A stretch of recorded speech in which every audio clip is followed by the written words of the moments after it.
გაფრთხილება უკვე გაიგზავნა. ეს არ არის სწავლება, ეს არ არის ტესტი.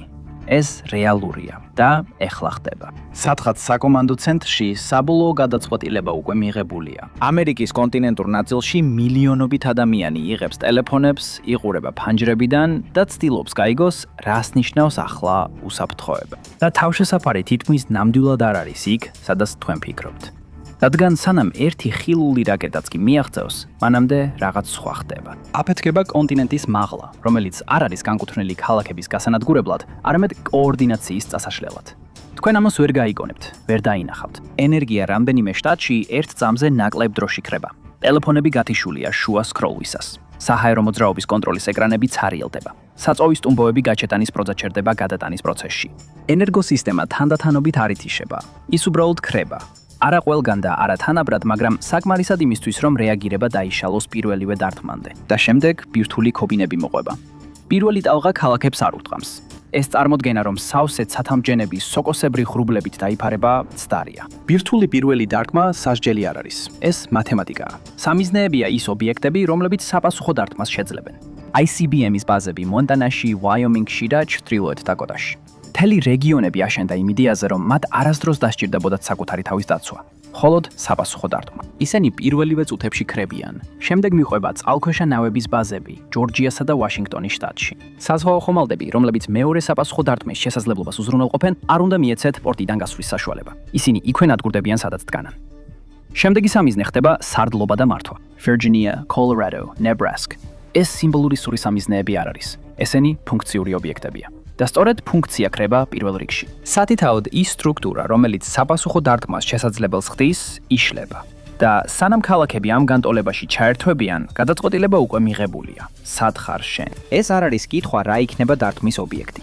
ეს არის კითხვა, რას არ დაარტყამენ. ეხლა შეხედე რა დარჩა.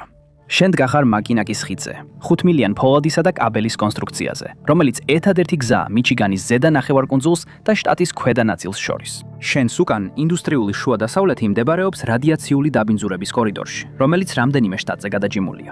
ჩიკაგო, დეტროიტი, კლივლენდი. ყველაფერი, რაც ამერიკულ წარმოებას განსაზღვრავდა, ახლა იმ სამიზნეების ქარის მიმართულებითაა, რომლებიც უფრო მნიშვნელოვანი იყო. მაგრამ შენს წინ სრულიად სხვა რამა. ტყიანი ნახევარკუნძული, რომელიც სამ მხარეს დედამიწის ყველაზე დიდ მტკნარი წყლის სისტემითაა გარშემორტყმული. დიდი ტბები მსოფლიოში ზედაპირული მტკნარი წყლის დაახლოებით 21% შეიცავს. ეს ნიშნავს, რომ არ არსებობს სცენარი, სადაც წყალი გაგითავდება მანამდე, სანამ სხვა რამე მოკლავს. საუკუნის განმავლობაში თანამედროვე ეკონომიკამ ეს რეგიონი გვერდი აუიაუარა. ძალიან შორს იყო მთავარი სატრანსპორტო მარშრუტებისგან. არ იყო გარეუბნების გაფართოება. ძალიან მოწყვეტილი იყო იმ სისტემებს, რომლებმაც დანარჩენი ადგილები განავითარეს. მაგრამ დღეს სწორედ ეს განუვითარებლობაა მიზეზი, რის გამოც ჯერ კიდევ სუნთქა. აქ ზემოთ არ არის მთავარი სამხედრო სამიზნეები, არც მჭიდროდ დასახლებული ცენტრები. რაც ნიშნავს, რომ როცა ყველაფერი დაინგრევა, ნაკლები გადარჩენილი მოვა ამავე ადგილას. აქ არის სიცივეც და ეს სინამდვილეში მნიშვნელოვანია. სწორ პირობებში ის დაცვის ფორმად იქცევა. დიდი ტბები უზარმაზარ რაოდენობით სითბოს ინახავს და ჰაერისგან განსხვავებით წყალი ნელად ცვლის ტემპერატურას. ეს კი დიდ განსხვავებას ქმნის. ბირთვული ზამთრის სცენარში ატმოსფერული ჭვარტლი შეიძლება გლობალური საშუალო ზედაპირის ტემპერატურა დაახლოებით 14.4 ფარენჰეიტით შეამციროს. შიდა რეგიონებში ტემპერატურა სწრაფად ეცემა. სეზონები არასტაბილური ხდება და სოფლის მეურნეობის პირობები უარესდება. მაგრამ დიდი ტბების მახლობლად მდებარე ადგილები განსხვავებულია. ტბები შენახულ სითბოს ნელ-ნელა გამოყოფენ. ეს სიცივეს არ უშლის ხელს, მაგრამ უკიდურესობებს ამცირებს. შედეგად შედარებით უფრო სტაბილური კლიმატი იქმნება ვიდრე შიდა რეგიონებში. ეს იწვევს უფრო სტაბილურ სავეგეტაციო სეზონებს, თუნდაც მძიმე ჭვარტლის პირობებში. იგივე ტბა, რომელიც ადრე ეკონომიკურ განვითარებას ზღუდავდა, ეხლა გადარჩენის წყაროდ იქცევა. პირდაპირი მნიშვნელობით. ესეთ ადგილებში, როგორიცაა მექსიკის ყურის სანაპირო, კომერციულ თევზსაჭერ ფლოტებს მუშაობისთვის დიზელი, სატელიტური GPS და ღრმა ზღვის აღჭურვილობა სჭირდებათ. როცა ელექტროსისტემა ითიშება, ეს ნავები ნავსადგურში რჩება. ზედა ნახევარკუნძულზე თევზაობა ადამიანის ძალებზეა გათვლილი. წყალში მცხოვრები სახეობები პირობების შეცვლისას არ მიგრირებენ. ისინი ყოველთვის იქ არიან, მცირე ნავითა და ბადით ყოველთვის მისაწვდომნი არიან.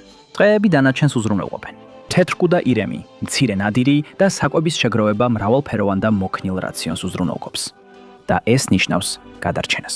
არა იმიტომ, რომ რესურსები შეზღუდულია, არამედ იმიტომ, რომ მოთხოვნა ჯერ არ მისწვდომია მათ. ხიდი ერთადერთი გზაა შესასვლელად და გამოსასვლელად, რაც ნიშნავს, რომ ის, რაც გიცავს, უკვე ითვლება მეორე მხარეს მყოფი 10 მილიონი ადამიანის მიერ. მისი უპირატესობა მხოლოდ მანამ გრძელდება, სანამ ეს დისბალანსი არსებობს. რეგიონში დაახლოებით 300,000 ადამიანი ცხოვრობს. კრიზისის დროს მაკინაკის ხიდი ძაბრად იქცევა. თუ ქვედა მიჩიგანის მცხოვრებთა თუნდაც მცირე ნაწილი გადაწყვეტს ჩრდილოეთით წასვლას, ხიდი ბოთლის ხელად იქცევა. თუ ის გადაიჭედება, ნახევარკუნძული იმ მოსახლეობას შეიცავს, რომელსაც ვერ გამოგვებავს. თუ ის დაიხურება ან განადგურდება, ნახევარკუნძული გადარჩება, მაგრამ ვინც არასწორ მხარეს დარჩება, იქვე დარჩება. და არის მეორე საკითხი, რომელსაც უმეტესობა გადარჩენის რუკებისას საერთოდ არ ითვალისწინებს. Palisades-ის ბირთვული ელექტროსადგური სამხრეთ-დასავლეთ მიჩიგანში და ფერმი 2-ის სადგური დეტროიტთან ახლოს მდებარეობს, დიდ ტბებთან. თუ ამ რეაქტორებს გაგრილება დაუკარგავთ ხანგრძლივი ელექტროენერგიის გათიშვისას, დაბინძურება ტბების სისტემაში მოხდება. იგივე წყალი, რომელიც თქვენი სიცოცხლის ხაზი იყო, საფრთხედ იქცევა. ზემო ნახევარკუნძული ყოველთვის ძალიან ცივი, ძალიან შორი და ძალიან მოწყვეტილი იყო იმისთვის, რომ მუდმივი ინვესტიციები მიეზიდა.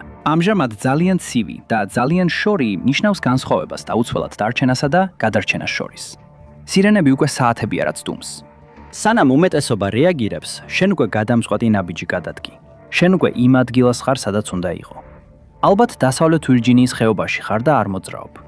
ზემოთ მდებარე ქედები აკეთებენ იმას, რასაც არც ერთი ინჟინრული სისტემა არ იმეორებს. ისინი ქარს იჭერენ. ქარზე მოტანილი რადიოაქტიური ნაწილაკები მთიან რელიეფზე თავისუფლდიან. ისინი ეჯახებიან ფერდობებს, მაღლა აიწევიან, ცივდებიან და ჰაერიდან ცვივიან. სანამ ისინი მეორე მხარეს მდებარე ხეობამდე მიაღწევენ, მათი დიდი ნაწილი უკვე ჩამოვარდნილია. რაც იქ ილექება არის ჰაერი, რომელიც მთებმა ჩუმად გაწმინდეს. იქ არ არის კონცენტრირებული სამხედრო ობიექტები, რომ პირველი დარტყმისთვის მიზანი გახდეს. არ არის დიდი დასახლებული პუნქტები, რომლებსაც საწესიერიში დაარტყამენ. და იგივე ქარის ნაკადები, რომლებიც აღმოსავლეთის კორიდორიდან დაბინძურებას მოაქვს, მას ჩრდილო-აღმოსავლეთით თქვენგან შორს წაიღებს. მაგრამ აქაც ეს მხოლოდ მანამ მუშაობს, სანამ სისტემა სადღაც კიდევ არსებობს. ასე რომ, კითხვა გადადის იმაზე, რა მოხდება, როცა ის მთლიანად გაქრება. ქვეყნის მასშტაბით ყველაფერი ჩერდება. არც წყალი, არც საჭმელი, არც კომუნიკაცია. აპალაჩიაში ათასობით ბუნებრივი წყარო მხოლოდ გრავიტაციის ძალით ამოყავს წყალი ზედაპირზე. არც ტუმბოებია საჭირო, არც გამწმენდი სადგურები, არც ელექტროენერგია. წყალი, რომელმაც 10 წლეულები გაატარა ქანის ფენებში ფილტრაციაში, სანამ ბღის სინათლეს მიაღწევდა. მაშინ როცა ქალაქები 2 დღეზე ნაკლებ დროში კარგავენ სუფთა წყლის ხელმისაწვდომობას, აქ წყალი კვლავაც მიედინება. გადარჩენისთვის საჭირო ცოდნა აქ ღრმად არის ფესვგადგმული. აპალაჩის თემებში ქსელის გარეშე ცხოვრება არც პროექტად მიიჩნევა და არც სარეზერვო გეგმად. ეს უბრალოდ ცხოვრების გაგრძელება. მონონგაჰელას ეროვნული ტყის მახლობლად ბევრი ოჯახი ჯერ კიდევ ფლობს უნარებს, რომლებიც რეალურად არასდროს გამქრალა. ისინი თავიდან არ აღმოუჩენიათ და ჰობადაც არ გადაქცეულა. ისინი უბრალოდ თაობიდან თაობას გადაეცემოდა და ყოველდღიურ ცხოვრებაში გამოიყენებოდა. მაგალითად, საკვების კონსერვაცია, მარილში დამარილებული ხორცი, მინის სქილებში ჩავაგებული ბოსტნეული, რომელიც წლების განმავლობაში ინახება თაროებზე მაცივრის გარეშე, ან ნანადირევის შეբოლება მყარ ხის ცეცხლზე. ეს გადარჩენის უნარების ნაკრები არ არის. ეს არის ჩვეულებრივი ცხოვრები. არის ჩვეულებრივი ცხოვრების გაგრძელება განსხვავებულ პირობებში. რაც რაღაცას აკრობს, რასაც უმეტესობა ადამიანი ვერ ითვალისწინებს. დრო, რომელიც საჭიროა ზეწოლის ქვეშ სწავლისთვის. თავად მარილი სტრატეგიული რესურსია, რომელსაც უმეტესობა საერთოდ არ აქცევს ყურადღებას. კანაუას ველი დიდ მარილის საბადოებზე მდებარეობს. J.Q. Dickinson Saltworks უკვე 200 წელია მიწისქვეშა მარილიანი წყლიდან მარილს მოიპოვებს. მაცივრების გამოჩენამდე მარილი იყო ის, რაც განსაზღვრავდა გექნებოდა თუ არა ცილა, თუ მას დაკარგავდი. ეს ფორმულა არ შეცვლილა, მხოლოდ მის გარშემო არსებული სისტემა შეიცვალა. მაგრამ ეს რეგიონი მხოლოდ ამ რესურსით არ არის ცნობილი. ამ მთებში ქვანახშირის ფენებიც გადის. ისინი ჩრდილოეთ ამერიკაში ერთ-ერთი ყველაზე მკვრივი საბადოებია. ეხლა ის ელექტროსადგურებისთვის აღარ იქნება გამოყენებული, არამედ გათბობისთვის, საჭმლის მოსამზადებლად და ელემენტარული გადარჩენისთვის, როცა ყველა სხვა ენერგიის წყარო გაქრება. მაგრამ აპალაჩებსაც აქვს სხვარი, რომელსაც თაობათა გამოცდილება ვერ გამოასწორებს. იგივე რელიეფი, რომელიც რადიოაქტიურ ნალექს აკავებს, ამავე დროს ერთმანეთისგანაც აშორებს თემებს. 10 მილი პირდაპირ ხაზზე გზით 40 მილად იქცევა, თუ საერთოდ შესაძლებელია გზაზე გავა. საწვავის, კავშირის და კოორდინაციის გარეშე თითოეული კომუნა თავის სისტემად იქცევა, დამოუკიდებლად. და თუ შენს თავშესაფარს რაღაც აკლია, მარილი, წყალი ან საჭირო ცოდნის მქონე ადამიანები, ხარ ჩაკეტილი ქედს მიღმა და ვერაფრით მიაღწევ იმ ადგილს, სადაც ეს ყველაფერი არის. თები გიცავენ, მაგრამ ასევე გწყვეტენ სამყაროსგან. ისინი აკონტროლებენ გადაადგილებას შიგნით და გარეთ, გინდა თუ არა. თები არავის ანიჭებენ უპირატესობას. ისინი ერთსა და იმავე ჰაერს აძლევენ ყველას. განსხვავება ოჯახი, რომელიც არასდროს წასულა, უკვე იცის, რომელი წყარო არის უსაფრთხო და რომელი არა. და აპალაჩია უკვე ცხოვრობდა ამ ყველაფრის მეორე მხარეს. მაგრამ თუ სისტემისგან განცალკევება უპირატესობა, ამ განცალკევების კიდევ უფრო გაღრმავება მთლიანად ცვლის წესებს. შენ და უახლოეს მთავარ სამიზნეს შორის 100 მილით გადაჭიმული სიცარიელია. ეს არ არის მეტაფორული მანძილი, ეს რეალური მანძილია. ეხლა შენ დგახარ Frank Church River of No Return-ის ველური ტერიტორიის კიდეზე, აიდაჰოს ცენტრალურ ნაწილში. მთიანი რელიეფი იმდენად რთულია, რომ აშშ-ს არმიასაც კი გაუჭირდა მისი გადალახვა. დღესაც კი მისი ზოგიერთი ნაწილი ფეხით პრაქტიკულად მიუწვდომელია. ის იმდენად ვრცელია, რომ შეიძლება კვირეობით იარო გზის გადაკვეთის გარეშე. ეს იზოლაცია ახლა დამცავ ბარიერად იქცევა. რადიოაქტიური ნალექის სუსტრება, რაც უფრო შორს არის საფეთქების წერტილიდან. ნაწილაკები რადიოაქტიურ დაშლას განიცდიან, იფანტებიან და სიმკვრივეს კარგავენ. იმ დროისთვის, როცა ისინი მთის სიღრმეში აღწევენ, ის რაც წყაროსთან მომაკვდინებელი იყო, უკვე ისეთ დონემდე სუსტდება, რომ გადარჩენა შესაძლებელია. და ეს საკმარისია. ბროგის მთების კანიონები ციცაბო და ვიწროა. თუ სალმონის მდინარესთან ახლოს ხეობაში ხარ, დედამიწის ჯიბეში ცხოვრობ, რომელიც ზემოთ ცისგან მოწყვეტილია. მძიმე რადიოაქტიური ნაწილაკები მწვერვალებზე ილექება და იქ რჩება. ხეობაში ჰაერი სუფთაა.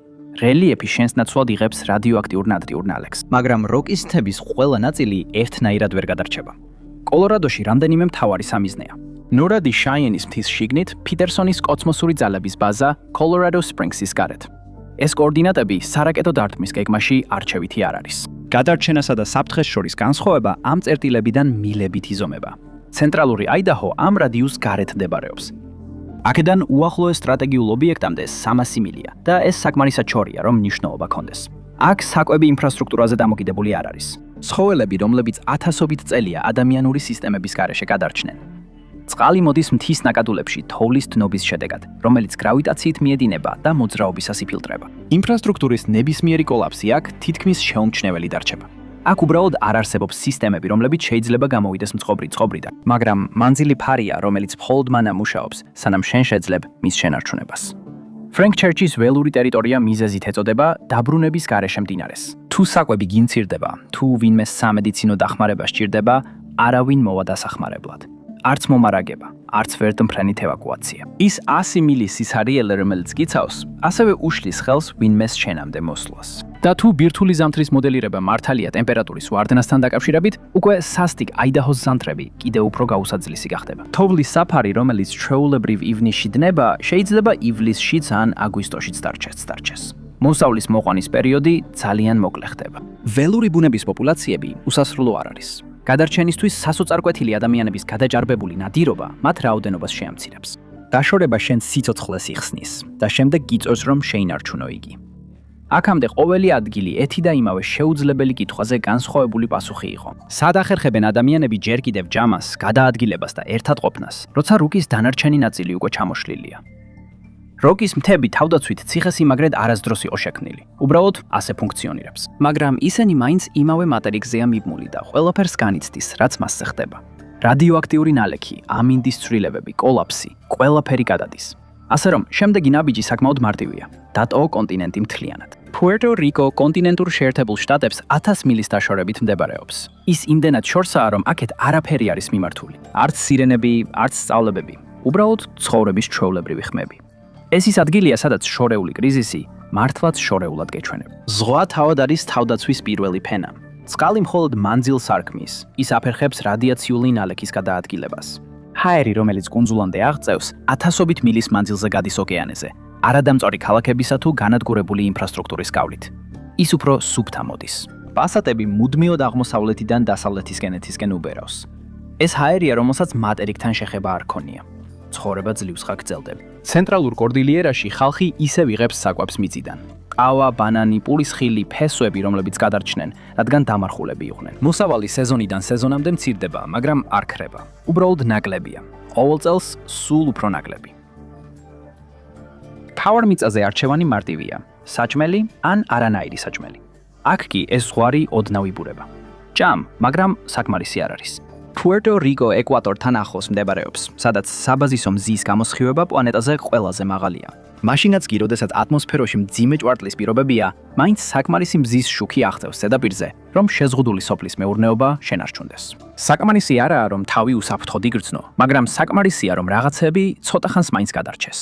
მატერიკზე ბირთვული ზამთარი ნიშნავს განსხვავებას ჭამასა და შიმშილს შორის. პუერტო-რიკო უკვე განიცადა ელექტროქსელის მასშტაბური გათიშვა. 2017 წელს ქარიშხალ მარიას შემდეგ კუნძულის დიდი ნაწილი თვეების განმავლობაში ელექტროენერგიის გარეშე ცხოვრობდა.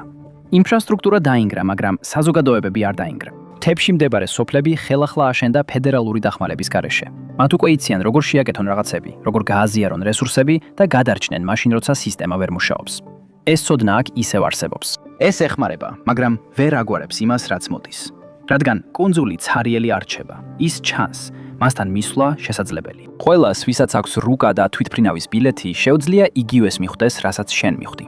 კუნძულზე უკვე 3.2 მილიონი ადამიანი ცხოვრობს. თუ აღმოსავლეთ სანაპიროს მცხოვრებთა თუნდაც მცირე პროცენტი გაფრინდება სამხრეთისკენ, აეროპორტების დახურვამდე მოსახლეობა შეიძლება რამდენიმე დღეში ასობით ათასით გაიზარდოს. მეტი პირი, იგივე რაოდენობის სასოფლო-სამეურნეო მიწა, იგივე რაოდენობის სუფთა წყალი. პუერტო-რიკო ამჟამად თავისი საკვების დაახლოებით 85%-ს იმპორტირებს. მიწას შეუძლია მეტი გამოიღოს, მაგრამ ამ ეტაპზე საკმარისს ვერ აწარმოებს. პოტენციალი რეალურია, მაგრამ არსებული შესაძლებლობა არა. და ამ ორ რიცხვს შორის სხვაობა სიცოცხლეებით იზომება. კუნძული მუშაობს, მაგრამ მხოლოდ მაშინ თუ გადატვირთული არ არის. რადგან როგორც კი მოსახლეობა წარმოებაზე სწრაფად იზრდება, მანძილი დაცვას აღარ წარმოადგენს.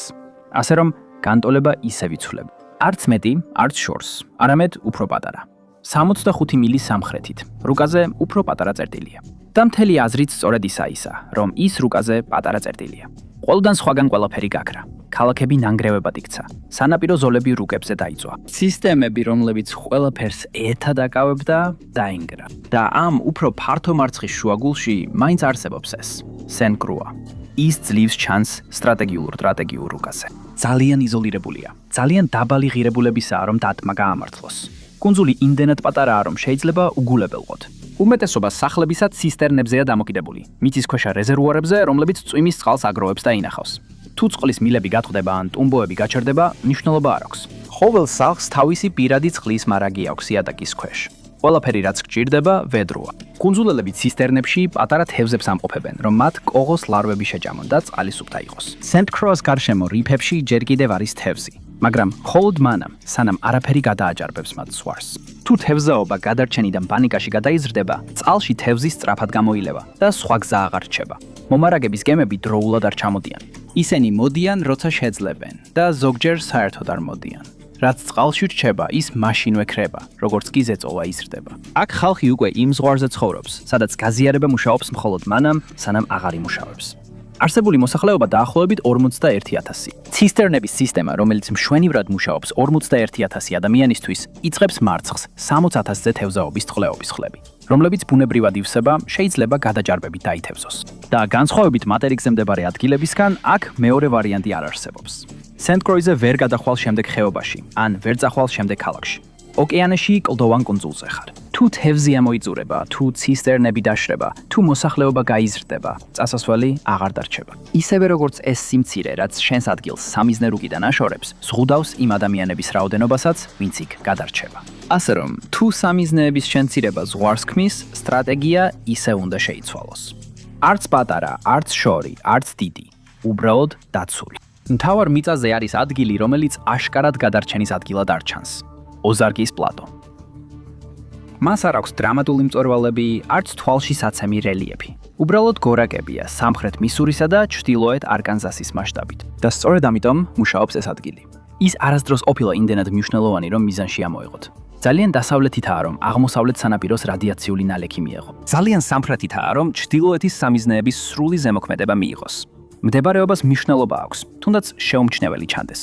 მაგრამ მიწის ქვეშ ეს ადგილი არაფრითაა ჩვეულებრივი. გორაკების ქვეშ მდებარეობს ჩრდილოეთ ამერიკის ერთ-ერთი ყველაზე ვრცელი მღვიმეების სისტემა. ათასობით მღვიმე, რომელიც მილიონობით წლის განმავლობაში კირქვაშია გამოკვეთილი. მერამეკის მღვიმეები მისურიში მილიებით იწელება. ისინი იცავს ყველაფრისგან, რაც ზედაპირზე ხდება. თქვენსა და გარე სამყაროს შორის ასობით ფუტი კირქვაა. ეს ბუნებრივი ბუნკერია, რომლის შექმნასაც ვერანაირი ფული ვერ შეძლებს და რომელსაც ვერცერთი იარაღი ვერ მისწვდება. აქ სოფლის მეურნეობა არასდროს იყო სრულად ინდუსტრიალიზებული. ის კვლავ დაყოფილია პატარა საოჯახო ნაკვეთებად. პირუტყვი ჭამს ბუნებრივად ამოსულ ბალახს. ბაღები იუწყება მიწის ქვეშა წყაროებით. მოსავალი ნაკვეთების მიხედვით იცვლება. ნადირი თავისუფლად დადის მიწაზე. თუ საკვების ერთი წყარო ჩავარდება, სხვა რამ გაიზრდება.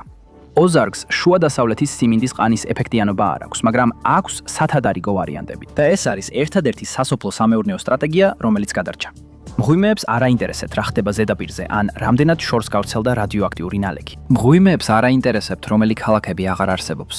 ისინი მილიონი წელია დგანან და კიდევ მილიონი წელი იდგებიან. ეს მუდმივობა ახლა მსოფლიოში ყველაზე იშვიათი რამაა, მაგრამ ეს იზოლაცია ორივე მხარეს ჭრის. აქ მასშტაბური სამედიცინო მომსახურება არ არსებობს. საავადმყოფოები შორსაა. უახლოესი ტრავმის ცენტრი შეიძლება სპრინგფილდში ან ლითლ როკში იყოს. ორივე მათგანი საკუთარ კრიზისს ებრძვის. თუ თქვენს ჯგუფში ვინმე ინფექცია დაემართება ან ძვალს მოიტეხს, თქვენ მე-19 საუკუნის შედეგებს და მე-19 საუკუნის შანსებს უნდა ელოდეთ. გადარჩენა აქ ნაკლებად დამოკიდებულია იმაზე, რა არის მიწის ქვეშ და უფრო მეტად იმაზე, რამდენმა ადამიანმა იცის ამის შესახებ ზედაპირზე. რეგიონი ბომბების ჩამოვარდნამდე უხილავი იყო და ახლაც უხილავია. ბომბები შეწყდა, რადიოაქტიური ნალექი ჩამოჯდა, მაგრამ თქვენ გადარჩით. თქვენ ცოცხალი ხართ. და ეხლა იწყება ნამდვილი პრობლემა. Penn State-ის კვლევა, რომელიც 2025 წელს გამოქვეყნდა, იკვლევდა რა გავლენას მოახდენდა ბირთვული ომი გლობალურ სოფლის მეურნეობაზე. 10,000-ობით ადგილზე სიმინდის წარმოების მოდელირებით სხვადასხვა სცენარებში. ყველაზე ცუდ შემთხვევაში, როდესაც ჭვარტლი სტრატოსფეროში ივსება და მზის შუქს ბლოკავს, მოსავლის წარმოება უბრალოდ არ მცირდება, არამედ მთლიანად ინგრევა. მსოფლიოს სიმინდის წარმოების უმეტესობა ქრება, მხოლოდ მცირე ნაწილი რჩება იმაზე, რაზეც სისტემები არიან აგებული. და შემდეგ არის მეორე ფენა, რომელსაც ადამიანები ხშირად ვერ ამჩნევენ. ატმოსფერო ადვილად არ აღბგება. აფეთქებების შედეგად წარმოქმნილი ქიმიური რეაქციები ოზონის ფენას ანადგურებს. ეს ნიშნავს, რომ დაბომბვის შეწყვეტიდან წლების შემდეგაც კი უფრო მეტი ულტრაიისფერი გამოსხივება აღწევს ზედაპირზე. ეს ჩუმად აგრძელებს მოსავლის დაზიანებას დიდი ხნის შემდეგაც კი, რაც საწყისი გაციება უკვე დაწყებული. ეს ნიშნავს ინდუსტრიული სოფლის მეურნეობის დასასრულს, როგორც მოქმედი სისტემის წლების განმავლობაში, შესაძლოა 10 წლეულზე მეტიც კი. და შიმშილი მხოლოდ დასაწყისია. წყლის სისტემები უმეტესად დასახლებულ ადგილებში რამდენიმე დღეში მწყობრიდან გამოდის. სანიტარია ინგრევა. ამას დაავადებები მოსდევს. დაავადებები, რომლებიც თანამედროვე ამერიკას საუკუნეზე მეტი ხანია არ უნახავს. ქოლერაც წინასწარ არ გაფრთხილებს. ის ვრცელდება წყლით, კონტაქტით, სუფთა და დაბინძურებულ წყაროს შორის უხილავი ზღვრის გავლით. საზოგადოებაში, რომელსაც ეს დაავადება საუკუნეზე მეტი ხანია არ უნახავს, არ არსებობს პროტოკოლები და არც ინსტინქტი. თუ რა უნდა გააკეთონ, როცა პირველი ადამიანი ავადდება. 1991 წლის სპარსეთის ყურის ომის დროს ერაყის ინფრასტრუქტურა სერიოზულად დაზიანდა, მათ შორის მისი წყლისა და სანიტარული სისტემის ნაწილი. ამის შედეგად საზოგადოებრივი ჯანდაცვა დაინგრა. დაავადებების აფეთქებები გავრცელდა. ზოგიერთი შეფასებით ჯანმრთელობასთან დაკავშირებული გარდაცვალებების რაოდენობა 100,000-ს აღწევდა. და ეს მოხდა ერთ ქვეყანაში, სადაც დახმარება მაინც მიეწოდებოდა და ორგანიზაციებს რეაგირების შესაძლებლობა ჰქონდათ. გლობალური ბირთვული გაცვლის შემთხვევაში ეს ყველაფერი ქრება. არ არსებობს საერთაშორისო დახმარების არხი, კოორდინირებული რეაგირება, არც მოქმედი რეგიონებიდან საჰაერო დახმარება. მაშინაც კი ისეთი ინსტიტუტები, როგორიცაა მსოფლიო ჯანდაცვის ორგანიზაცია, ფუნქციონირებენ დანაწევრებულ სისტემაში. ამ ეტაპზე გადარჩენა აღარ იქნება დამოკიდებული გლობალურ სისტემებზე წდომაზე და დამოკიდებული გახდება იმაზე, რა არსებობს ადგილობრივად. ადამიანის ორგანიზმს დაახლოებით 2000 კალორია სჭირდება დღეში. საიდან მოვა ეს კალორიები, როცა ყველა სატვირთო გაჩერებულია, ყველა მაღაზია დაცლილია და ყველა მინდორი მკვდარია? ნამდვილი მკვლელი ის წლებია, რომლებიც ამას მოჰყვება. ზოგი ადგილი შეიძლება ცოტა დროს მოგაგებინებს, მაგრამ ის დროც ძალიან მცირეა. ერთი ცუდი მოსავალი, ერთი გადატვირთული ხეობა, ერთი გადაჭარბებული თევზჯერით გამოფიტული რიფი და დრო იწურება. ეს დამხვევა არ არის. ამ დროს ეს უკვე ბუნებრივი გადარჩევაა. და ეს თითქმის ზუსტად ემთხვევა იმ ადგილების რუკას, სადაც ამერიკამ გადაწყვიტა, რომ ინვესტიცია არ ღირდა. ის გადაწყვეტილებები, რომლებმაც ინვესტიციები არ შემოუშვეს, ინფრასტრუქტურა მწირი დატოვეს, მოსახლეობა მცირე და ეკონომიკები ერთმანეთისგან მოწყვეტილი დატოვეს, სწორედ ის გადაწყვეტილებებია მიზეზი, რის გამოც საერთოდ ვინმე გადარჩება. უგულებელყოფა, რომელიც გარედან მარცხად ჩანდა, სინამდვილეში აღმოჩნდა იზოლაცია. ამერიკის ეკონომიკური მიტოვების რუკა და ბირთვული ომის შემდეგ ამერიკის გადარჩენის რუკა არა მხოლოდ გავს ერთმანეთს, არამედ იდენტურია. ადგილები, რომლებიც არავის სურდა, ერთადერთი დარჩა. და ადამიანები, რომლებიც უკვე იქ იყვნენ, საბოლოოდ იღებენ უპირატესობას ისე, რომ ამას ასე არც კი აღიქვამენ. რუკა 10 წლეულებია ერთსა და იმავეს ყვება. ერთადერთი კითხვა ისაა, წაიკითხავს თუ არა ამას ვინმე. რადგან ბოლო ნორმალური მომენტი, რომელიც სიგნალამდე, სიჩუმემდე ქონდა, იყო ერთადერთი დრო, როცა სხვანაირად შეგეძლო არჩევა. გმადლობთ, რომ დღეს შემომიერთდით. იმედი მაქვს ვიდეო მოგეწონათ. თუ გსურთ მსგავსი ვიდეოების ნახვა, გთხოვთ გამოიწეროთ არხი და ჩართოთ შეტყობინებები. ეს ნამდვილად მნიშვნელოვანია. კიდევ ერთხელ მადლობა და მომავალ შეხვედრამდე Map Packs-ზე.